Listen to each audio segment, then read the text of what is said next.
numbers too big to ignore. Each suburban wife struggles with it alone.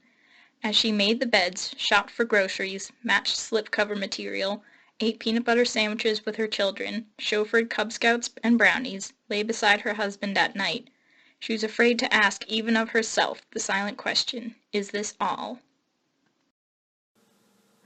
This sentence from Betty Friedan's The Feminine Mystique summarizes some of the key feelings behind the second-wave feminist movement of the 1960s. Born on February 4, 1921, in Peoria, Illinois, Friedan was a psychology major at Smith College, worked as a reporter, and eventually found herself as the mother of 3 children. During her pregnancy with her second child, Friedan lost her job and instead stayed at home to care for her family. However, she grew restless with her status as the homemaker. Her book, The Feminine Mystique, published in 1963, was written after Friedan surveyed her former classmates at a college reunion and discovered that many of them were unhappy with their lives as housewives as well.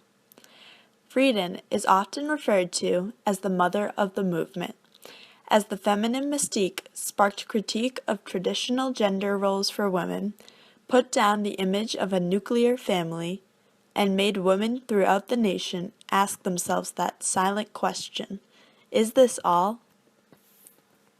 Prior to the publication of The Feminine Mystique, President John F. Kennedy's election in 1960 was legally a turning point for women.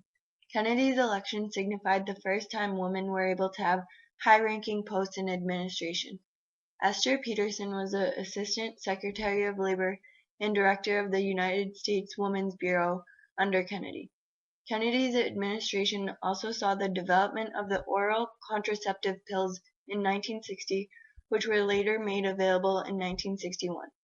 This was a victory for feminists because, as Betty Friedan said, Chosen motherhood is the real liberation. The choice to have a child makes the whole experience of motherhood different, and the choice to be generative in other ways can at last be made, and is being made by many women now, without guilt. By 1961, women were making their mark on politics and showing their potential to rise up by organizing the Women's Strike for Peace. Led by Bella Abzug and Dagmar Wilson, the group was dedicated to anti-war and anti-nuclear testing peace protests in front of the Washington Monument. Meanwhile, in 1963, the Presidential Commission on the Status of Women proved that though women were gaining their freedom, statistics still showed the obvious inferiority that they had against men. The Commission made publicly aware the fact that women had very little representation in managerial positions and in political positions, despite JFK's new administration. Women were becoming more prominent in politics, and they were being given more freedom, but they still struggled with the image of being the homemaker, as Friedan so vehemently rejected. Equality in the workplace for women became a primary goal of the second-wave feminist movement. Society believed that women could either have a career or be a wife and mother, not do both. But as feminist Gloria Steinem pointed out, I have yet to hear a man ask for advice on how to combine marriage and a career. Steinem also famously stated, a woman without a man is like a fish without a bicycle. Gloria Steinem, a budding journalist back in 1963, garnered attention for her work as an investigative reporter in New York. As a woman, Steinem was unable to land important stories over the men in her profession. Instead, she was able to get a job as a Playboy bunny in order to investigate the club that she found herself hired to. Her expose revealed the underlying conditions of working in such a glamorous profession. More specifically, she revealed that the harsh conditions, poor treatment, and low wages that being a bunny actually entitled were not glamorous at all. To her, a Playboy bunny was simply a job women were placed in due to their sex appeal and was only a job made for the enjoyment of men. Steinem also once said, Feminism has never been about getting a job for one woman. It's about making life more fair for women everywhere. It's not about a piece of the existing pie. There are too many of us for that. It's about baking a new pie. Steinem's essay about her experiences, entitled "I Was a Playboy Bunny," revealed that even though the women were working hard, they still only received relatively low wages. As things were, women were paid only about 60% of what men received if they were working the same job. Furthermore, many men did whatever they could in an attempt to keep qualified women out of their workplaces. It turned out there really weren't a lot of would-be liberated women willing to stop their work for the day in New York. Early demonstrations tended to be small, and the onlookers were by no means always sympathetic. What do you want? Quality. You don't know what the hell you want. We don't want you. Neither do I want you.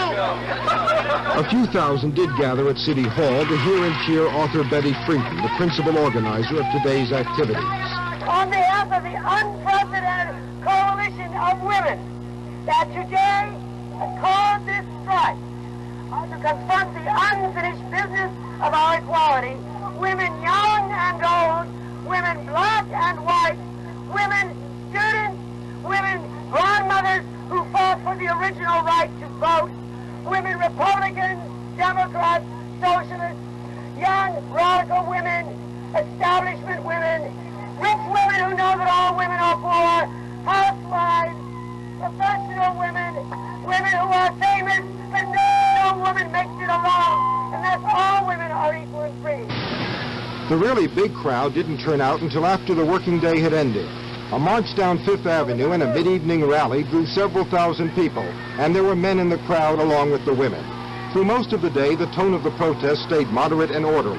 The radical feminists in the movement attempted no confrontations. It was never really a strike as such, but if the purpose was to draw attention to women's liberation, then the protesters seemed to have scored their point. Robert Shackney, CBS News, New York. In Los Angeles, several hundred women's liberation marchers shared the spotlight with an opposing group. They met only once, when a man took the opposite viewpoint to the marchers.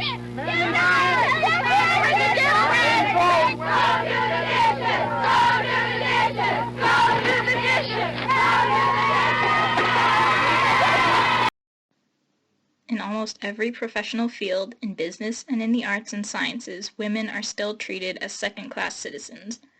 It would be a great service to tell girls who plan to work in society to expect this subtle, uncomfortable discrimination. Tell them not to be quiet and hope it will go away, but fight it. A girl should not expect special privileges because of her sex, but neither should she adjust to prejudice and discrimination. By 1964, the struggle for equal positions with equal pay would be referred to by Friedan as the beginnings of a movement. The movement resulted in two major legal victories in regards to women in the workplace in the early 1960s. Title VII of the Civil Rights Act of 1964 prohibited employment discrimination on account of race, color, sex, religion, or national origin. The Equal Pay Act of 1963 abolished wage disparity based on sex. However, today is estimated that women still only make about 70 cents for every dollar a man makes. In 1966, 28 women founded a civil rights organization called the National Organization for Women, also known as NOWN. Betty Friedan became its first president. Currently, NOW is one of the largest women's groups in the United States.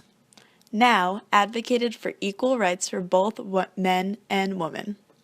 Additionally, the organization urged the Equal Employment Opportunity Commission to treat all ethnicities and races with equal respect and dignity, and to not discriminate against certain races. Regardless of their beliefs, there was still opposition against the feminist movement amongst NOW members themselves because many believed that African Americans needed job opportunities more than women. The inner conflicts resulted in Friedan stepping down as president in 1969. More liberation groups, as they would be called, other than NOW, started to emerge in the feminist community. Joe Freeman and Shulamith Firestone's failure to speak about their views at a national conference of new politics in Chicago in 1967, where Firestone was talked down to and referred to as a little girl, provided initiative for the formation of the West Side Chicago Liberation Group. Likewise, by 1968, another prominent group was established in Seattle. Also, by 1968, the legalization of abortion became one of the main objectives of the liberation movement. As women continued the struggle to obtain equal rights, they also advocated for the rights to their own bodies. By 1973, the Roe v. Wade decision that ruled unconstitutional a state law that banned abortion, except to save the mother's life, provided women with these rights, but not without dividing the nation with the controversy of the issue. Despite the controversy, women had gained a major victory in 1972. The Equal Rights Amendment in that year was finally sent to the U.S. states for ratification. The Equal Rights Amendment, designed to guarantee equal rights for women, had a long history after being first introduced at the Seneca Falls Convention in 1923 as the Lucretia Mott Amendment. The amendment was proposed at every Congress session ever since 1923 before it finally passed in 1972. More than 50 years after women's suffrage came to pass in the United States, the second wave feminist movement marked yet another victory for women's rights. Though amendments and laws were passed in the second wave, the struggle for equal rights still has a constant presence in the lives of women today. But with the existence of groups such as NOW, women stand in numbers too big to ignore and have the capabilities to come back even stronger. The United Nations has declared 1975 to be International Women's Year, and they have chosen this song as their theme.